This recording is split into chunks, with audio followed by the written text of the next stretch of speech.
గాలిలో యోగా అదెలాగా? పూర్తి వివరాలకు చదవండి రేపటి సాక్షి దినపత్రిక. హైడ్రా కూల్చివేతలపై కమలం పార్టీలో హైడ్రామా నడుస్తోంది. అక్రమ నిర్మాణాల కూల్చివేత సరైనదేనని రఘునందన్ రావు అంటుంటే ఈటెల మహేశ్వరరెడ్డి మాత్రం ప్రభుత్వంపై నిప్పులు జరుగుతున్నారు. ఇలా ఒకే పార్టీలో నేతల మధ్య భిన్నాభిప్రాయాలు వెల్లువెత్తుతున్నాయి. ఎలాంటి నోటీసులు ఇవ్వద్దు అని చెప్పింది supreme court. All buffer zones, all FTLs should be demolished without any notice అని సుప్రీంకోర్టు చెప్పింది. దానికంటే పెద్ద కోర్టు ఏముంటుందన్న ఈ దేశంలో? దాంట్లో ఇంకా స్టేలు ఏముంటాయన్నా? బరాబర్ కూలగొట్టాల్సిందే. నేను అదే జడ్జిలో కూడా విజ్ఞప్తి చేస్తా ఉన్నా, మీరు అనుమతిస్తే నేను వచ్చి ఆర్గ్యూ కూడా చేస్తాను. 10 ఏళ్లలో మీరు డిస్మెటల్ చేసి డిమార్కెట్ చేసి కూలగొట్టమన్న తర్వాత వాళ్ళు సంపాదించిన ప్రతి రూపాయిని కట్టి గవర్నమెంట్ మున్సిపాలిటీకి. మీ దగ్గర ఉన్న మీ రిజిస్ట్రార్లను అడుగుండ్రి, what are the earlier judgments on N Convention.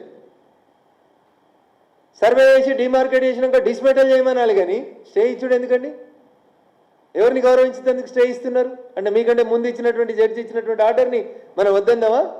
చెరువులలో పట్టాభూములు ఉంటాయి, చెరువులలో ఉండే పట్టాభూములు అవి ఎఫ్టీఎల్ కావచ్చు.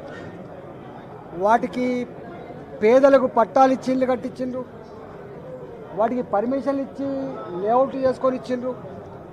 ఇవాళ అలాంటి లేఅవుట్లు, అలాంటి పట్టాలు ఇచ్చిన పేదల ఇళ్ళు ఇవాళ ఎఫ్టీఎల్లో ఉన్నాయి, వీటి కూల్చేస్తామని చెప్పి భయపెడుతున్నట్టుగా బాజాప్తా ప్రభుత్వమే పట్టాలు ఇచ్చి కట్టుకున్నటువంటి ఇళ్ళన్నీ కూడా కూల్చివేస్తామనేటువంటి భయం ఏదైతుందో ఇవాళ ప్రజలందరూ కూడా కంటి మీద కుడుకునే కూడా చేస్తూ ఉన్నారు.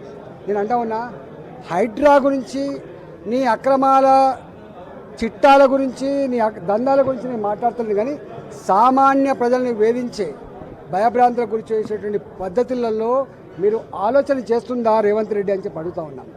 ఇవాళ నువ్వేదో అనుకుంటున్నావు, ఏదో స్వచ్ఛమైన నీతివంతమైన స్టబ్బన్గా ఉండే ఆఫీసర్ అని చెప్పి ఇవాళ కలెక్టర్ ఇవాళే కలెక్టర్ కాలే, అనాదిగా కలెక్టర్ ఉన్నారు అక్కడ. ఏ కలెక్టర్లు పర్మిషన్ ఇచ్చిండ్రు?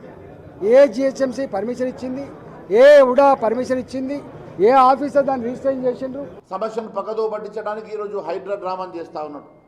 నేను ఒకటే అడుగుతా ఉన్నాను, హైడ్రా డ్రామా చేసే రేవంత్ రెడ్డి గారు, నిజంగా మీరు ఈ హైడ్రా ద్వారా వాస్తవంగా ఇక్కడ ఉన్నటువంటి మరి ఇల్లీగల్ కన్స్ట్రక్షన్ అన్నిటి కూడా డిమాలిష్ చేసే దమ్ము నీకు ఉన్నదా?